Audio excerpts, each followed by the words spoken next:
Hi friends, Geethakaranam YouTube ఛానల్కి స్వాగతం సుస్వాగతం.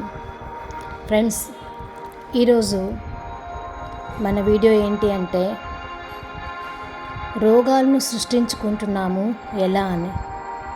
ఫ్రెండ్స్, మనందరికీ తెలుసు, సృష్టిలో ప్రతి ప్రాణి ఎలాంటి కొరత లేకుండా ఆనందంగా జీవించడానికి కావలసినంత అన్ని వనరులు ఈ విశ్వంలో ఉన్నాయి. ఫ్రెండ్స్, అన్ని ప్రాణులు హాయిగా ఆనందంగా జీవిస్తున్నాయి, ఒక్క మనిషి తప్ప.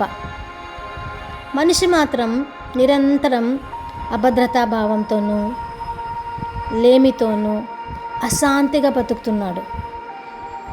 ఈ విశ్వంలో తనకు కావలసినవన్నీ ఉన్నా ఏమీ లేనివాడుగా లేమితో జీవిస్తున్నాడు. ఫ్రెండ్స్, తనకు చేరువలో ఉన్న వాటిని చేరుకోలేక అనవసరమైన వాటి కోసం పరుగులు తీస్తున్నాడు. తీరని ఆశల పల్లకిలో ప్రయాణం చేస్తూ చేరవలసిన గమ్యాన్ని చేరలేక నిరాశ నిస్పృహలకు గురి కావడమే కాకుండా అశాంతికి పాలవుతున్నాడు. ఆనందమయంగా సాగవలసిన జీవితాన్ని అశాంతిమయంగా తన చేతులారా చేసుకుంటున్నాడు. ఫ్రెండ్స్,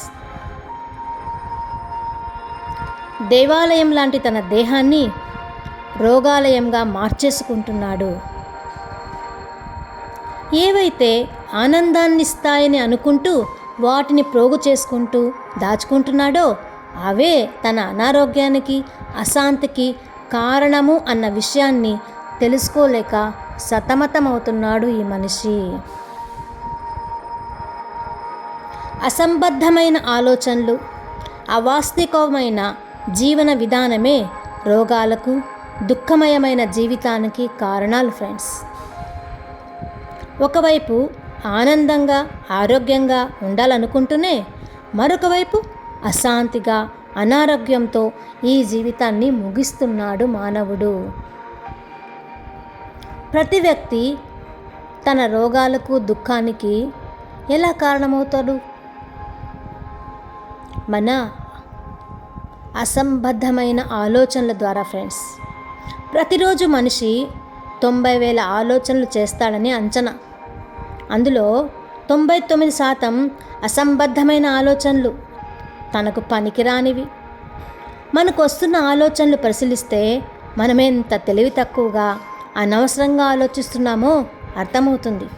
కానీ మనం ఆలోచనలను పరిశీలించం కదా, ఏం ఆలోచిస్తున్నాము అని కూడా గమనించం. ఒక్కసారి మనిషి ఆలోచనలను విశ్లేషిస్తే ఎక్కువగా అవి ఇతరుల గురించే ఉంటాయి. వాళ్ళు నన్ను అలా అన్నారు, వీళ్ళు నన్ను ఇలా అన్నారు, ఇంత బాధ పెట్టారు. 10 ఏళ్ల సంవత్సరం 30 సంవత్సరాల క్రితంది కూడా పట్టుకొని మనం ఆలోచిస్తూనే ఉంటాం. అవి కూడా చెడువే ఉంటాయి.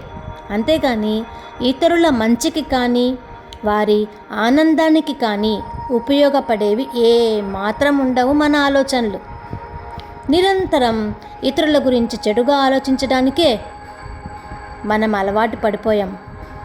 అందులోనే ఆనందాన్ని పొందడానికి ప్రయత్నిస్తున్నాం. ఫ్రెండ్స్, తన ఆలోచన విధానాన్ని బట్టే తన జీవితం తయారవుతుందని ఏ మాత్రం గుర్తించలేకపోతున్నాడు మానవుడు. ఇతరులకు ఏమిస్తే అది రెట్టింపై తిరిగి తనకు చేరుతుందన్న సత్యాన్ని తెలుసుకోలేకపోతున్నాడు. ఫ్రెండ్స్, అందుకే ప్రతి మనిషి తన జీవితాన్ని చదవాలి. తన ప్రవర్తనను, తన వ్యక్తిత్వాన్ని పరిశీలించుకుంటూ ఉండాలి, విశ్లేషించుకుంటూ ఉండాలి తన ఆలోచనలు, చేష్టలను.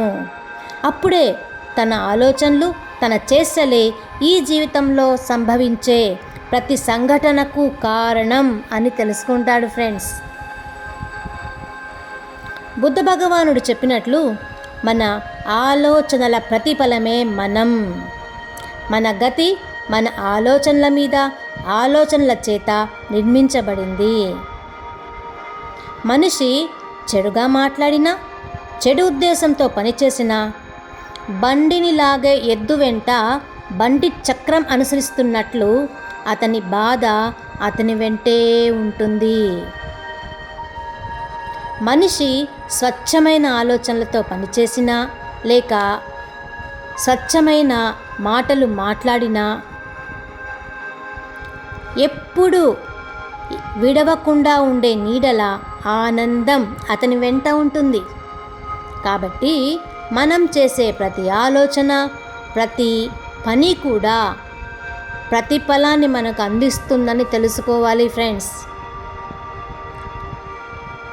మన ఆనందానికి ఎలాంటి ఆలోచనలు అవసరమో అలాంటి ఆలోచనలే చేయాలి. అనవసరపు ఆలోచనలతో విలువైన మన కాలాన్ని, మన శక్తిని వృధా చేసుకోరాదు ఫ్రెండ్స్. ప్రతి క్షణం, ప్రతి ఆలోచన కూడా ఆనందమయమైన జీవితాన్ని ఇవ్వగలిగే ఉండాలి. కాబట్టే ప్రతి ఆలోచనను మనం గమనిస్తూ ఉండాలి ఫ్రెండ్స్. సో ఇలా మన అనవసరమైన ఆలోచనలు తగ్గి సరి అయిన ఆలోచనలే మనం చేసుకునే అవకాశం మనకుంది.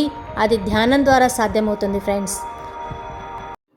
ధ్యానం చేద్దాం, ఆనందంగా జీవిద్దాం. ధ్యానము అంటే శ్వాస మీద ధ్యాస. మన ఆలోచనలన్నీ కూడా మనం తగ్గించుకుంటూ ఉంటాం ధ్యానం ద్వారా. అలా ఆలోచనలు తగ్గడం ద్వారా అనవసరమైనవి లేకుండా సరి అయిన ఆలోచనలు మాత్రమే చేస్తూ మన జీవితాన్ని ఆనందమయం చేసుకుందాం friends. Thank you very much.